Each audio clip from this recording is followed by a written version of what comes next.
Kino rejissor, Azərbaycan Dövlət Kukla Teatrının quruluşçu rejissoru Səidə Akverdiyeva, Kukla Teatrının direktoru olan həyat yoldaşı Rəşad Əhmədzadə ilə boşanır. Doğru Xəbər maqazin xəbər verir ki, bu barədə Səidə Akverdiyeva sosial şəbəkədə paylaşım edib. Akverdiyeva bildirib ki, bu addımı uzun götür-qoydan sonra bu gün atıb. Bəlkə də radikal görünən bir addım atdım. Rəşad Əhmədzadə ilə yollarımı ayırıram və boşanmaq üçün müraciət etmişəm. Rəşad Əhmədzadə mənim üçün dünyanın ən yaxşı həyat yoldaşıdır. Evli olduğumuz 10 il müddətində həmişə yaxşı həyat yoldaşı olub, qayğıkeşliyi, ədaləti və xeyirxahlığı ilə məni özünə heyran edib.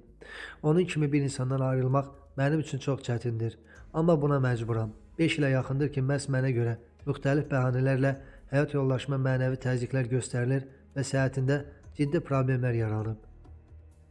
Boşanıram ki, artıq onu rahat buraxasınız və məsələlərinizi şəxsimlə həll edəsiniz. Rəşad Əhmədzadə mənim bu addımımı xoş qarşılamasa da seçimimə hörmətlə yanaşdı. Mənə və ailəmə təzyiqlər edən şəxslər haqqında qısa zamanda ətraflı məlumatlar paylaşacağam.